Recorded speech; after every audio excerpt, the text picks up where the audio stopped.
Good morning, and today we are dealing with About Love by Anton Pavlovich Chekhov. And before getting into the story itself, let's get introduced with our author, Anton Chekhov. Now, our author was born, he is a Russian playwright and a short story writer. Our author is a Russian playwright and short story writer.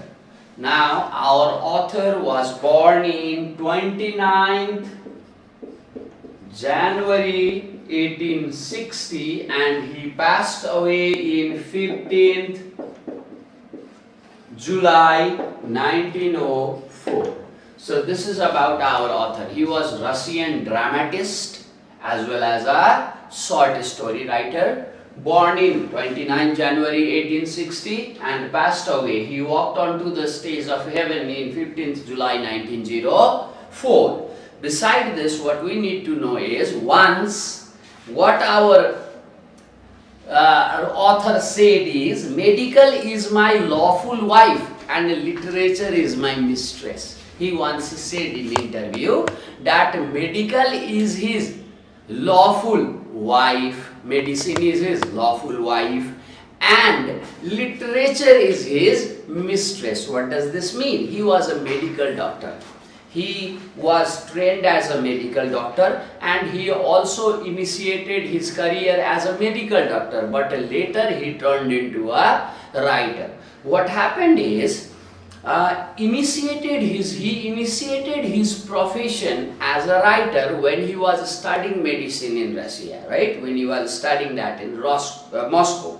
What happened is he started writing daily short stories, humorous sketches and vignettes of the contemporary Russian society to support his family and fund his medical tuition fees. So to fund his fee and support the family, he started writing for the weekly papers. The paper where he wrote was named Fragments, which published the humorous, literary and artistic magazine, and this was the weekly production that was from 1881 to 1916. So this is about our author. Our author is a Russian playwright and a story writer, short story writer, that means dramatist and a short story writer.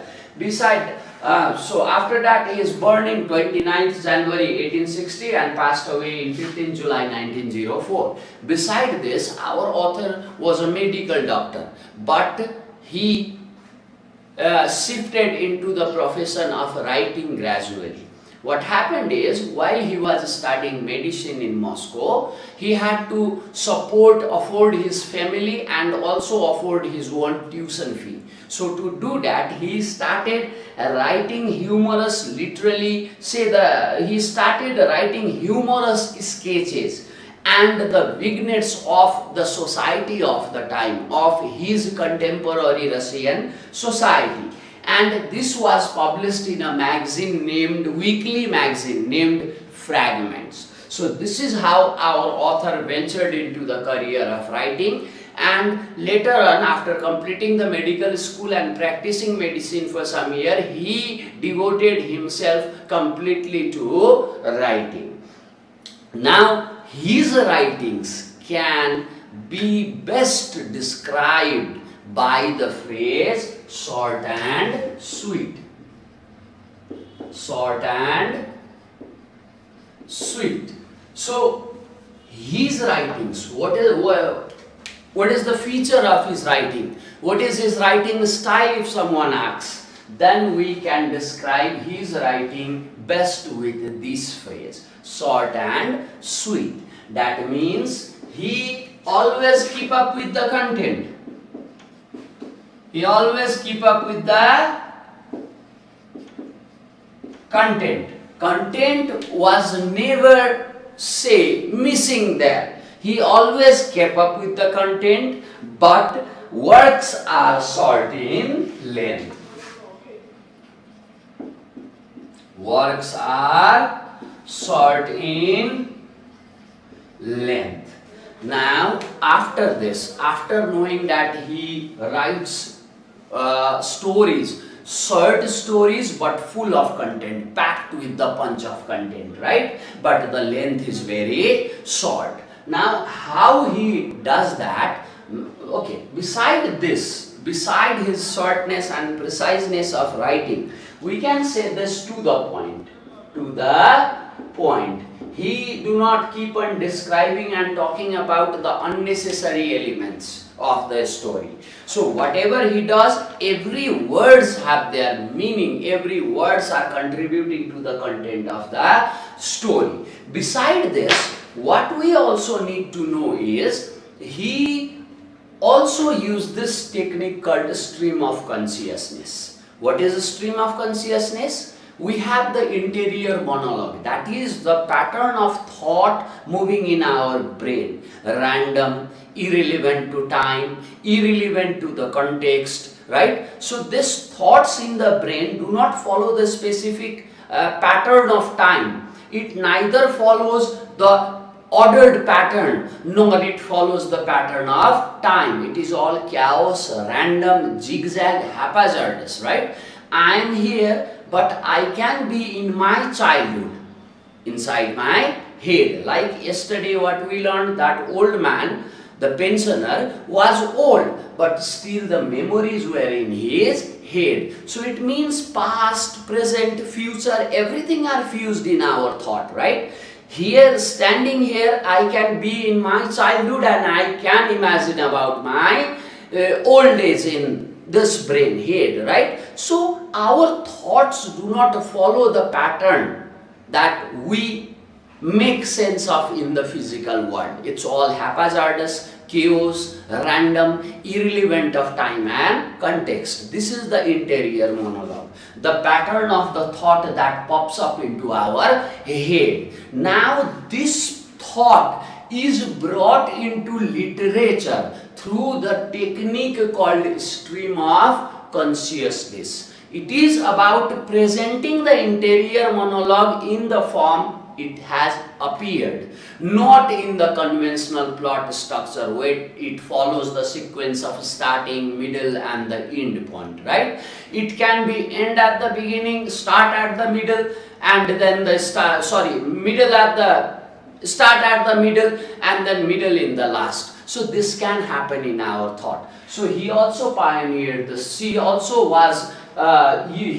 used this technique, stream of consciousness, to present his stories, to present his plot. Beside this, what we need to know about the author is that our author revolutionized the short story genre. How he revolutionized it? To point the life. He pointed the life. He portrayed the life. He portrayed the society. He portrayed the contemporary Russian society, right? But what he did was, he was vividly capturing the commonplace incidents to portray his story, to convey his meaning, his expression, his idea. He was vividly capturing the commonplace incidents. And this event of capturing the commonplace incidents revolutionized the short story genre. Now, Chekhov's work also portrayed the upper class life in the pre-revolutionary Russia.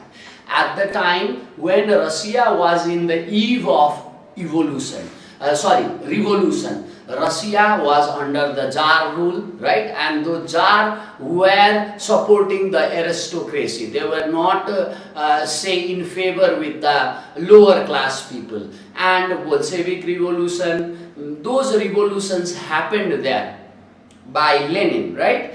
And this changed the Russian society from the federal government to the government of the people, right? So now, before this revolution, in the eve of this revolution, our author wrote his short stories. So now, at the moment, what he was doing is, he was portraying the upper class life of the pre-revolutionary Russia. The Russian upper class before the revolution, in the eve of the revolution. And that was the time when this upper class started declining, they started diminishing, they started deteriorating, their fall was initiated. So now this was the time when their empire started crumbling, their empire started shaking. So we can see these things in his story. And to portray this Russian contemporary society, what he did is he portrayed it with the blend of naturalism and symbolism. He portrayed it with the blend of naturalism and symbolism. Now, what is naturalism? Naturalism is about the accurate depiction of the entity, accurate depiction of the details. There, the idealistic representation is not made, rather, the naturalistic, realistic representation is made. Whatever the shape, the outline is, it is portrayed as it is in a natural way. Whatever it was, it is painted as it is in naturalism. So it means he was painting the real picture. He was accurately depicting the detail. That is what naturalism means. So what he does in his story, he accurately portrays the detail. He do not impose those details with some other connotative ideas. Rather, whatever those details are, they are presented as it is. And the second thing that he relied on to write was the symbolism. Now, what is symbolism? Symbolism is about use of imageries to suggest some ideas.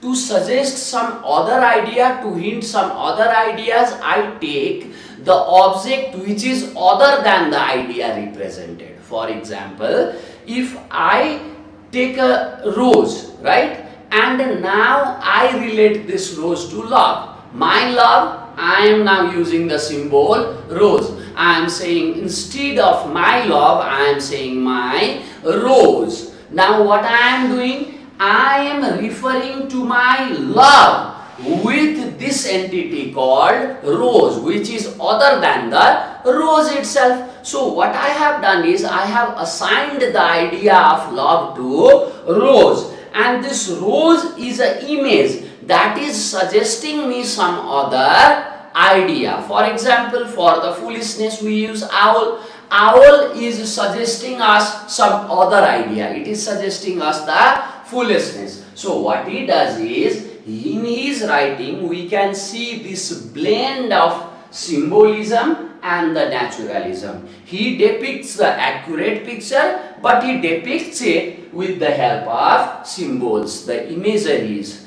right? Those are associated with some other idea than its apparent denotative meaning. So this is what his writing features like.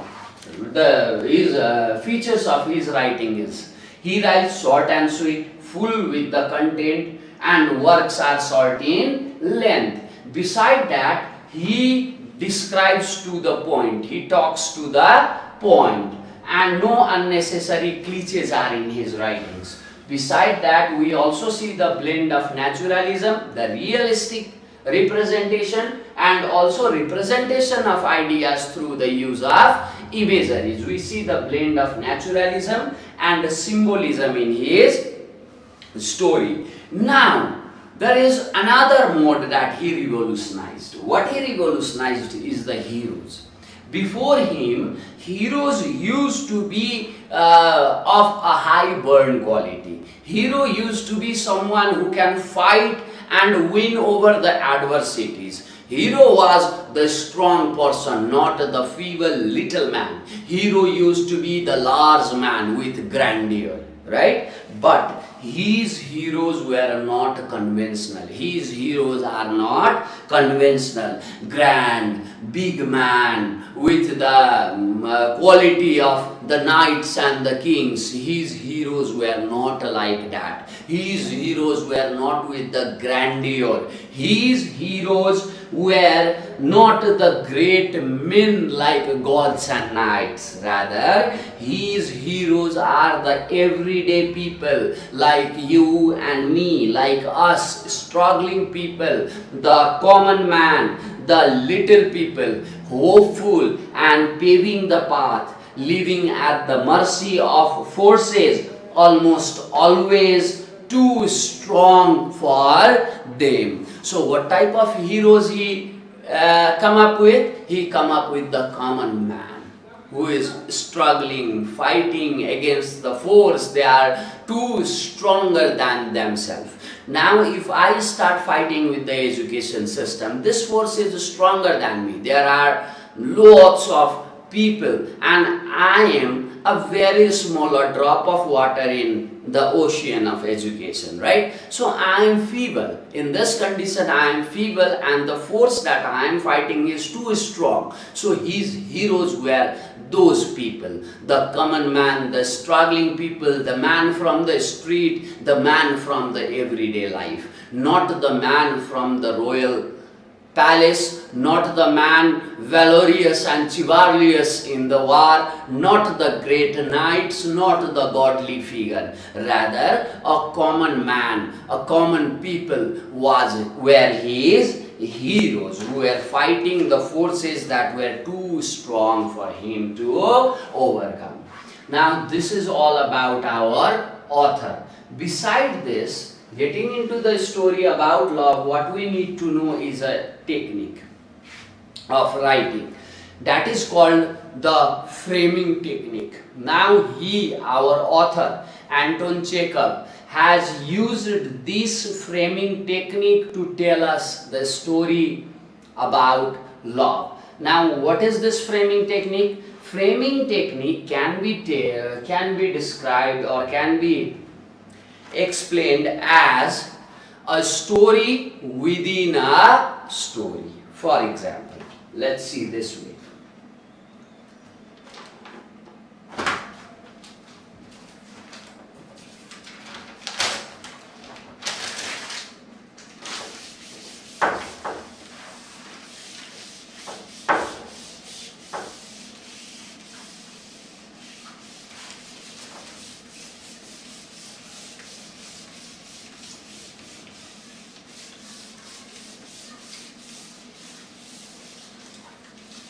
Now, before getting into the story, we need to know the framing technique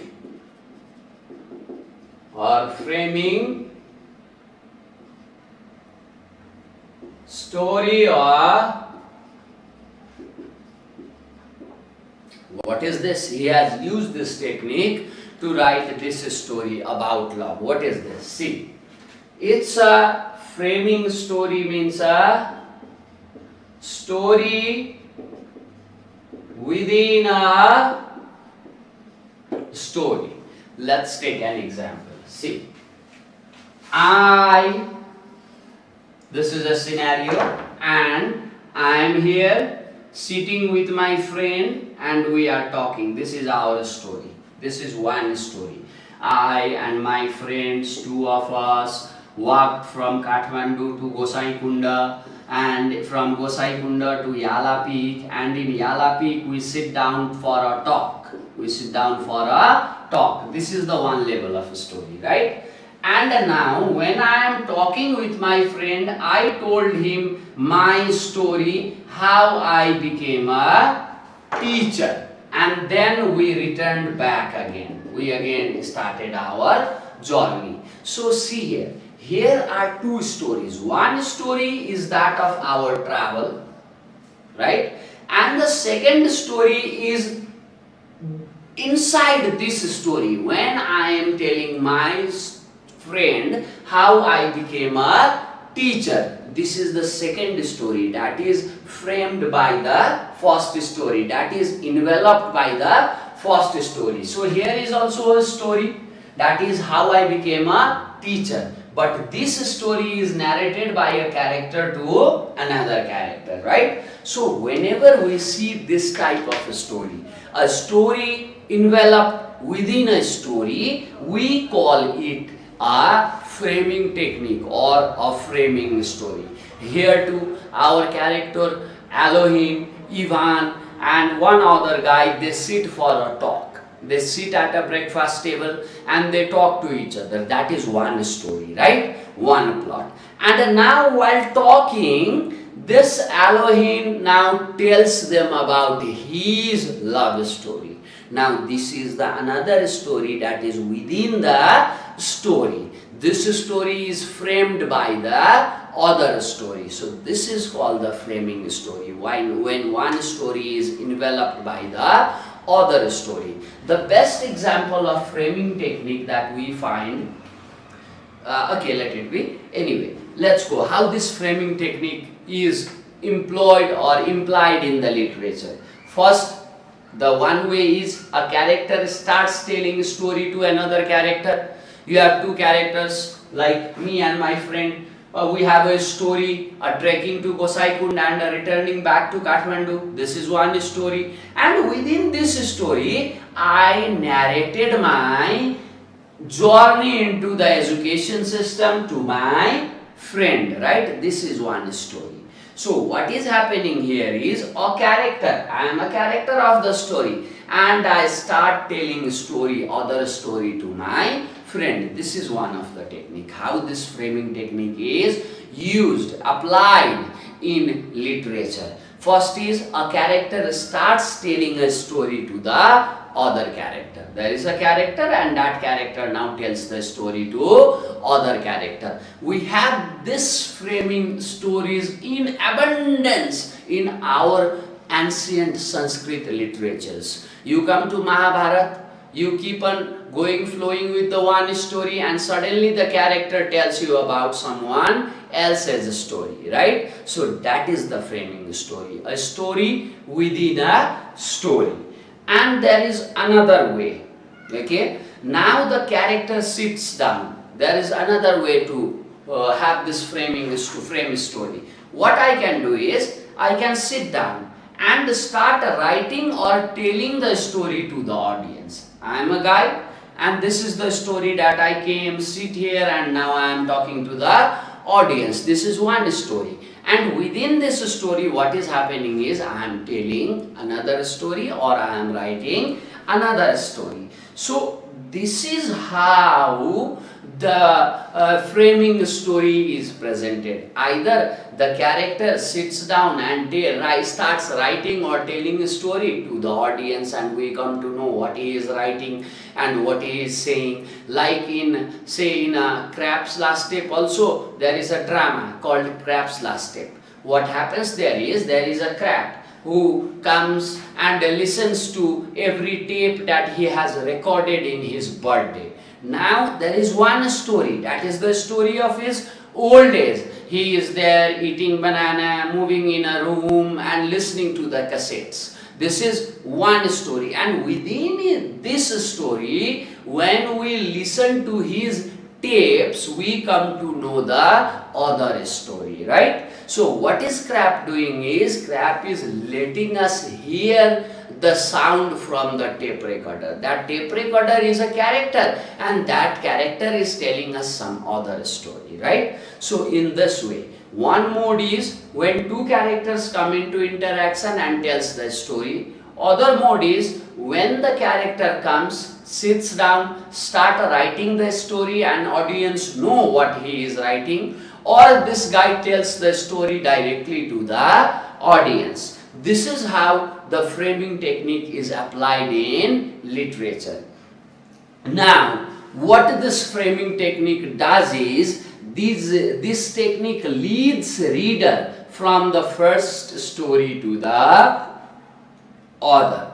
Now, it also offers, now what happens when you are led from one story to the other story? You get multiple perceptions. you do not have just only one perception of the story, rather you get various different perceptions of the story. And these varieties of perceptions, varieties of views, different views gives reader the more information about the character regarding their feelings, thoughts and their motivations. Now, when you listen to the story of a trekking, you won't get multiple perspectives about me, right? But when we come to know the story of the education also, now we get the variety of different perspectives about the character, that is me. And now you are more clear about the feelings, about the thoughts and about the motivations of the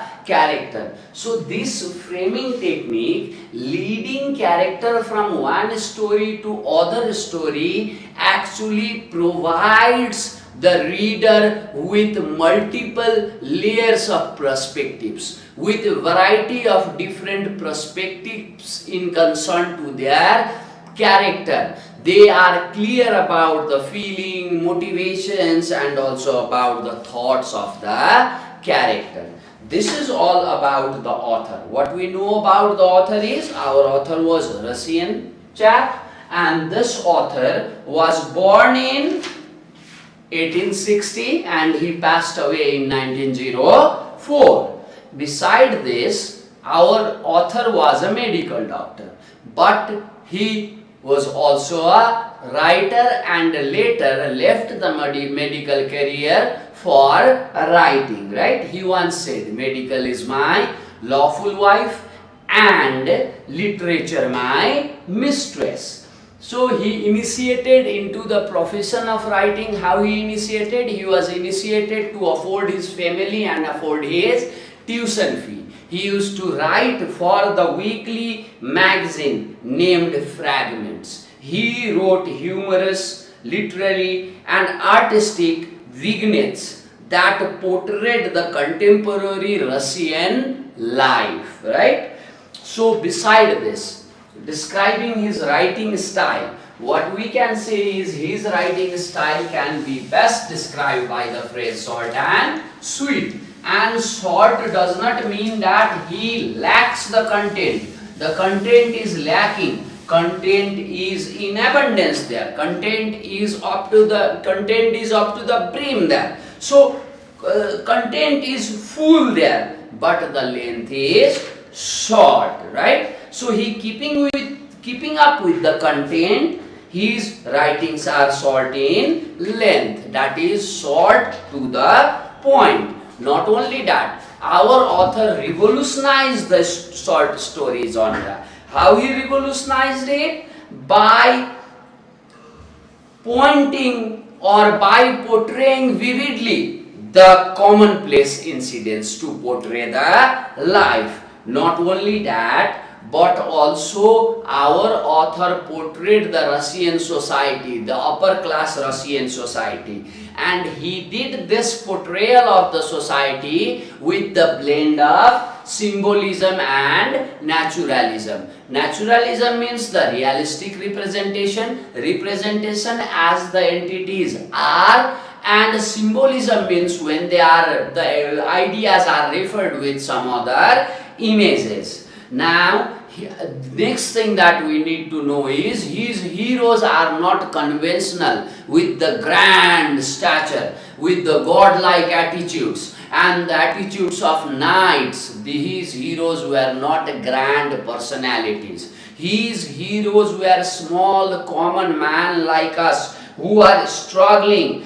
hopeful, paving the path and actually struggling, living at the mercy of forces that are too strong for him to overcome. So he come up with the heroes who are not grand, but he come up with the heroes who are seen in everyday life, who are the little people, the no one, who is no one prominent in the society, a common man like us used to be his heroes. Beside that, in concern to about love, what we need to know is the framing story. This is the story within a story. There are two levels of plot in this type of a story. There are two parallel stories going on in this type of stories. What happens is a character sits and talks to the other character, and this character tells his story to the other character. Now, this is one of the way how framing technique is applied in literature. The other way is the character can come, sit down and start writing a story, or start telling the story directly to the audience. This can happen in between the character or character and the audience also. Now what it does is, it offers us with the multiple perspectives. It gives us the clear insight into the psyche, into the character, into the motivations, thoughts, or say the inner mechanism of our character. So with this technique, it leading us from one story to another story gives us the clear picture of our character. Thank you for today, and tomorrow we'll be discussing the story itself about love. Thank you, class.